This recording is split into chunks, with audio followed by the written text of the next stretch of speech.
Hello दोस्तों, जय श्री राम, जय बालाजी महाराज की।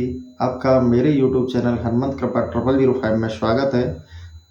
साथियों, प्रतिदिन की तरह आज भी मैं आपके लिए श्री हनुमंत चरित कथा पाठ लेकर उपस्थित हुआ हूँ। साथियों, आज हमारा संवाद रहेगा हनुमान जी के एक महान चरित्र के साथ, जो श्री अंजना माता श्री हनुमान जी द्वारा अपनी माता के वचन को किस तरह पालन किया, यह उस चरित्र से संबंधित है। तो साथियों, चित्त लगाकर इस हनुमान जी चरित्र को आप सुनिए और इस चित्र का और चरित्र का आप लाभ उठाइए। तो साथियों, अब मैं प्रारंभ करता हूँ, आप श्रवण कीजिए। श्री गुरु चरण सरोज रज, निज मन मुकर सुधारे, बरनउँ रघुवर बिमल जसो, जो दायक फल चार। बुद्धिहीन तनु जान के, सुमिरो पवन कुमार। बल बुद्धि विद्या देहु मोहि, हरहु कलेश विकार। सियावर राम जय जय राम, मेरे प्रभु राम जय जय राम। मंगल भवन अमंगल हारी, द्रवहुष दशरथ अजिर बिहारी। सिया राम। तो साथियों, आप प्रभु श्री हरि के चरणों का ध्यान करते हुए हनुमान जी का यह पावन चरित्र सुनिए। अब मैं प्रारंभ करता हूँ। जय श्री राम। एक बार हनुमान जी ने अपने प्रभु श्री रघुनाथ जी से राजभोग के लिए माता अंजना के दर्शनार्थ जाने की आज्ञा मांगी। प्रभु ने उन्हें सहर्ष आज्ञा प्रदान कर दी। हनुमान जी अपनी माता के दर्शनार्थ जाने वाले थे। उसी समय काशी नरेश श्री रघुनाथ जी के दर्शनार्थ आ रहे थे। मार्ग में उनसे देवऋषि नारद मिल गए। काशी नरेश ने देवऋषि के चरणों में भक्ति पूर्वक प्रणाम किया। तुम कहाँ जा रहे हो? नारद जी ने पूछ ही लिया। प्रभु, मैं परम प्रभु श्री राम जी के दर्शनार्थ उनके राजसभा में जा रहा हूँ। काशी नरेश का उत्तर सुनते ही देवऋषि नारद ने पूछा, मेरा एक कार्य करोगे?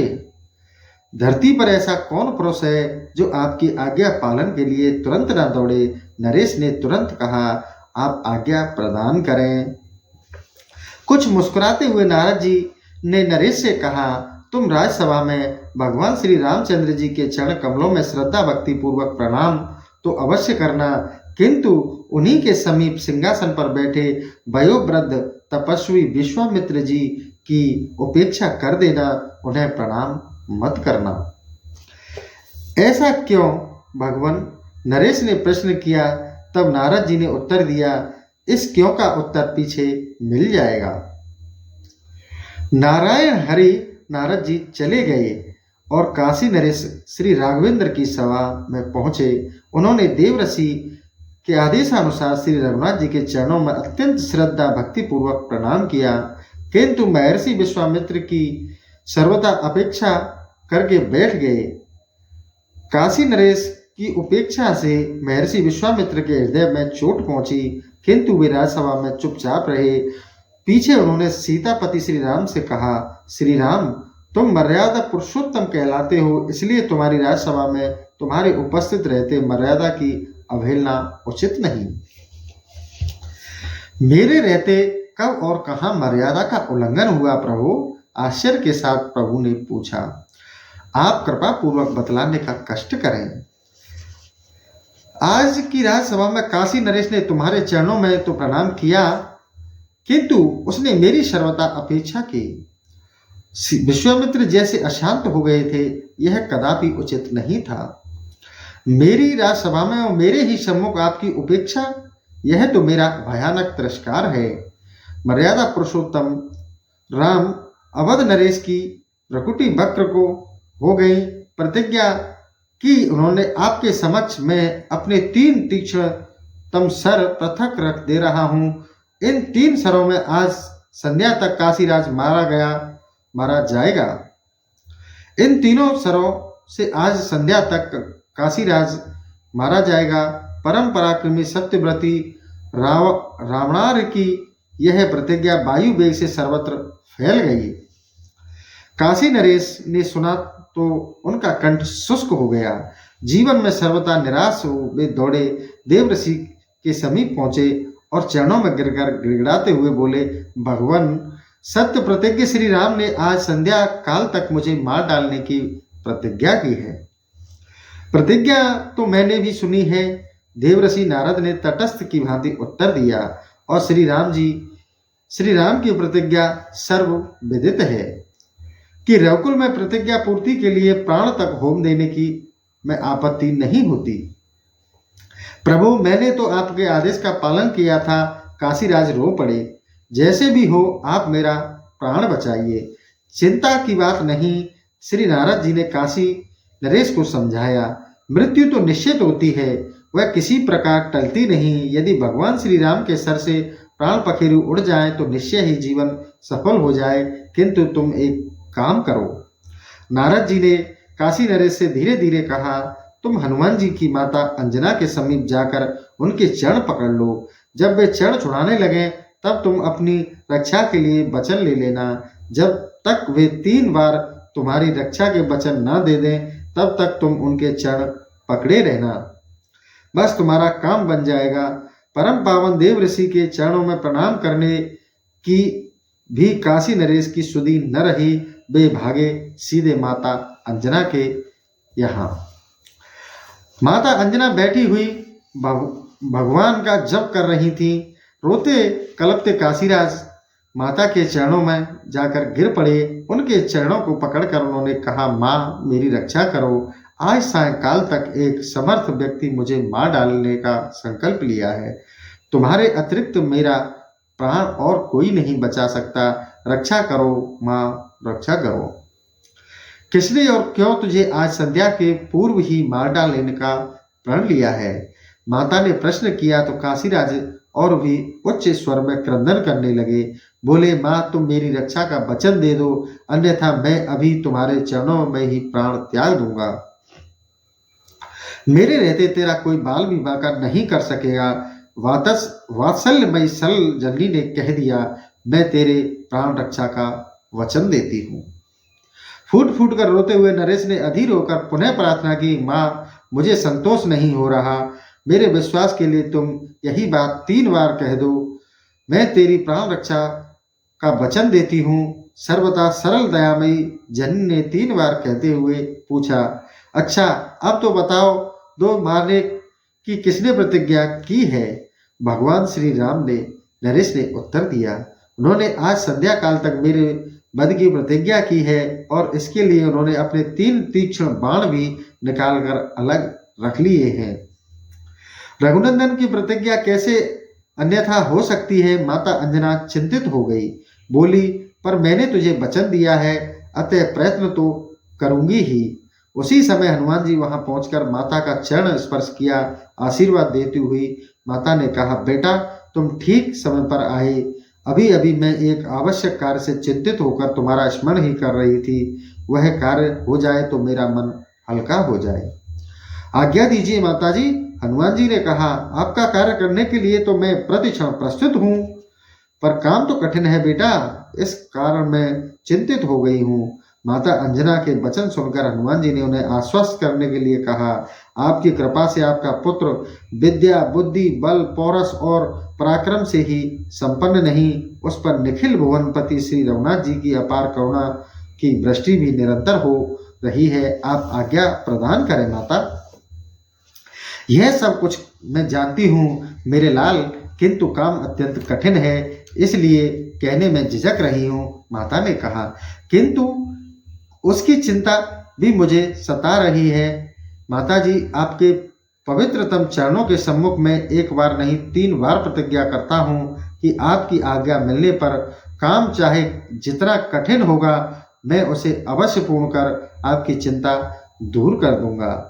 हनुमान जी ने अपनी जननी के सम्मुख यों 3 बार कहा, तुमसे तुझे यही आशा थी, ऐसा ही विश्वास था बेटा। माता अंजना ने हनुमान जी के बल पराक्रम और उनकी मात्र भक्ति की प्रशंसा करते हुए कहा, बेटा मैंने काशी नरेश को उसकी प्राण रक्षा का वचन दिया है। आज सायंकाल तक रघुनंदन ने उसका वध करने की प्रतिज्ञा कर ली है और उसके लिए उन्होंने 3 बाण निकाल कर अलग रख लिए हैं। माता अंजना अपने पुत्र का मुंह देखने लगी। हनुमान जी गंभीर हो गए थे। बोले, मेरे प्रभु श्री राम की प्रतिज्ञा? पर बेटा, मैं काशीराज को वचन दे चुकी हूँ। माता ने पुत्र को विचार मग्न देखकर कहा, और तुमने मुझे 3 बार वचन दिया है। शरणागत की रक्षा धर्म है बेटा, और धर्म पालन तो कुछ करूंगा ही माँ। हनुमान जी ने माता के चरणों में मस्तक रखकर कहा, आज सायकाल तक की ही अवधि है, अतः मुझे शीघ्र जाने की अनुमति दीजिए। माता की आज्ञा प्राप्त होते ही हनुमान जी काशी नरेश के साथ अयोध्या पहुंचे। वहां उन्होंने राजा से कहा, तुम सकल कलुष नाशनी परम पावनी सरयू में कमर तक जल में खड़े होकर अभिराम राम राम का जप करते रहो। नरेश ने पवन पुत्र के आदेश का पालन करना प्रारंभ किया और इधर हनुमान जी तुरंत श्री राम के समीप पहुंचे। वहां उन्होंने भगवान श्री राम के चरणों में प्रणाम कर उनके दोनों चरण पकड़ लिए। बोले, स्वामी, आज मैं आपसे एक वर की याचना करता हूँ। वह कैसे संभव है कि सर्वदा निष्स्पृह और अत्यंत संकोची हनुमान जी कभी कुछ मांगे और प्रभु अस्वीकार कर दें? श्री राम जी ने उत्साहपूर्वक कहा, तुम्हारे लिए अदेय कुछ नहीं। हनुमान, तुम तो कभी कुछ चाहते ही नहीं।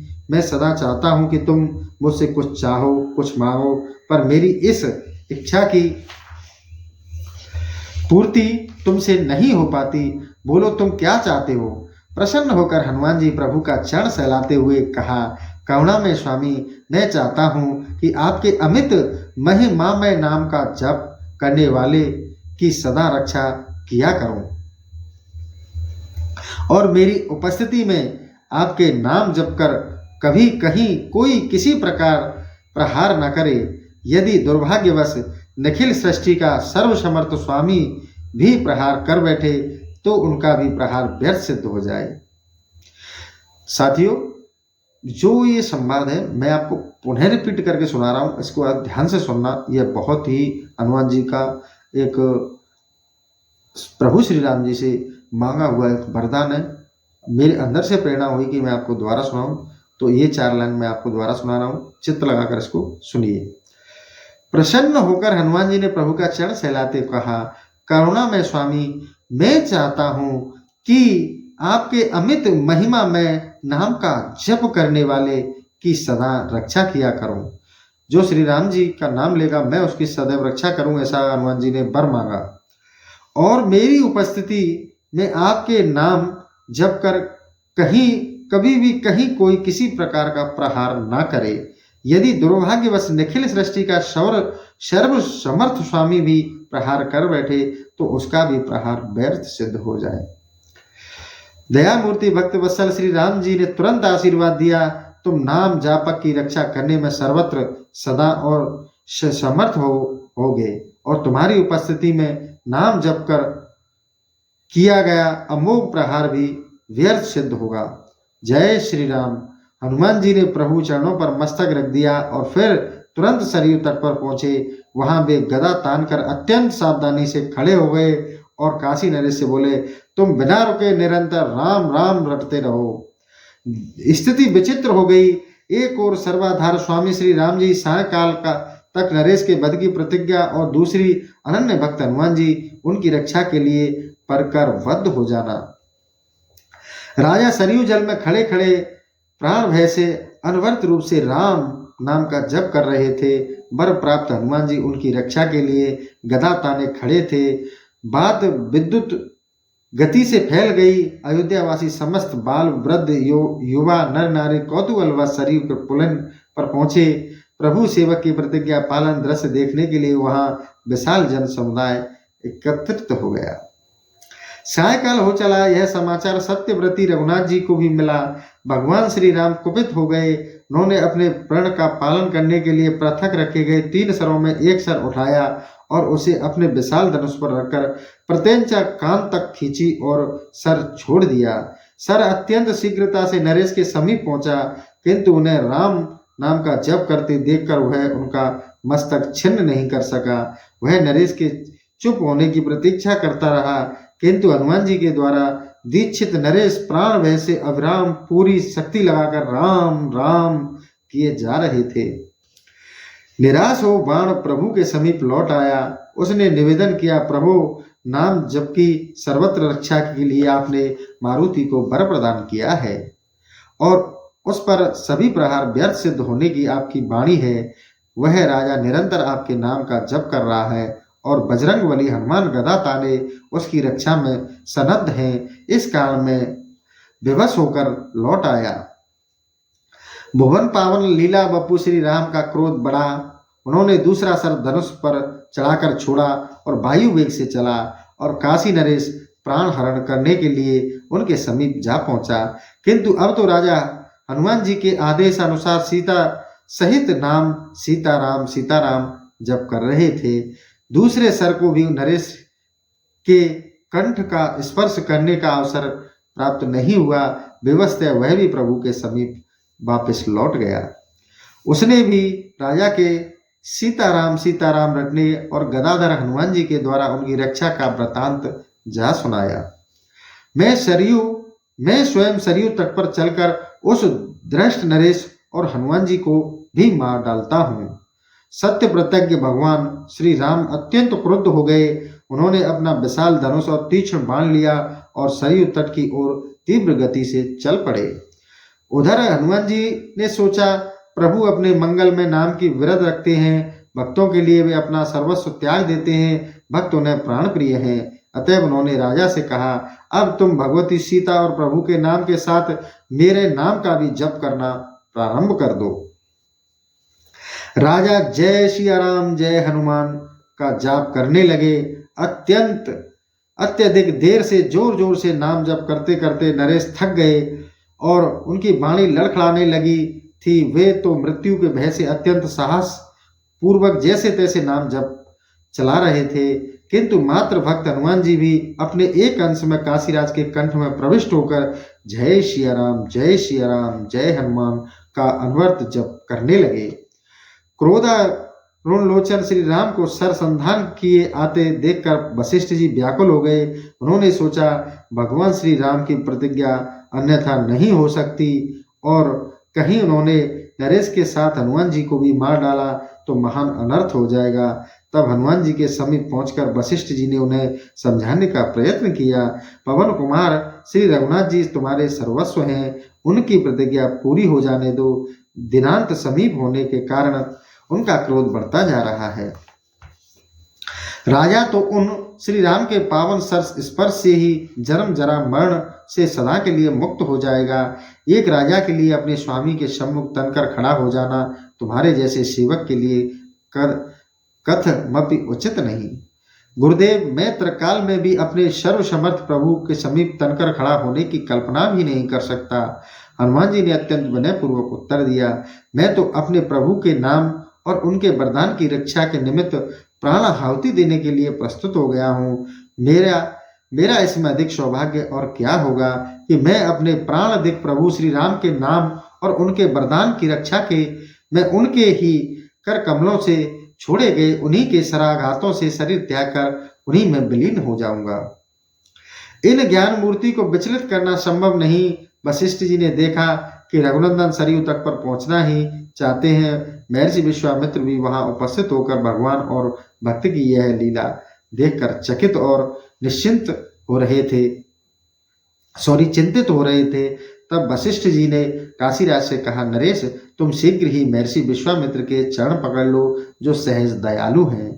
जय सिया राम जय हनुमान का जप करते हुए काशीराज ने दौड़कर महर्षि विश्वामित्र के दोनों चरण पकड़ लिए। उनके अश्रु से महर्षि के चरण आर्द्र हो गए। वे रोते हुए कहते ही जा रहे थे, जय सिया राम जय हनुमान जय सिया राम जय हनुमान। महर्षि द्रवित हो गए। उन्होंने सरसंधान किए क्रुद्ध श्री राघवेंद्र से कहा, श्री राम, काशी नरेश के अपराध का प्रायश्चित हो गया, मैंने उसे क्षमा कर दिया। अब तुम अपना अमोघ सर धनुष में उतार कर त्रोण में रख लो। महर्षि के संतुष्ट होते ही श्री राम का क्रोध स्वतः ही शांत हो गया। उन्होंने गुरु की आज्ञा का पालन किया। तीसरा बाण धनुष से त्रोण में आ गया। राजा की प्राण रक्षा तो हुई, भगवान के सम्मुख भक्त हनुमान विजयी हुए। इस समाचार से माता अंजना की प्रसन्नता की सीमा न रही।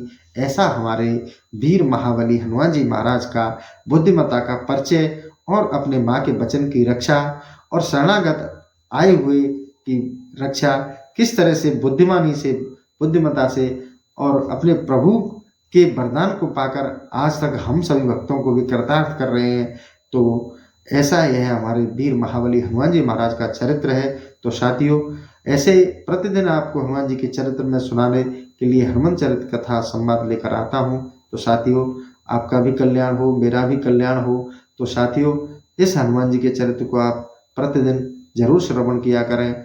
और साथियों, जिससे आपकी भक्ति और हनुमान जी के चरणों में दृढ़ हो, अटूट हो, प्रगाढ़ हो।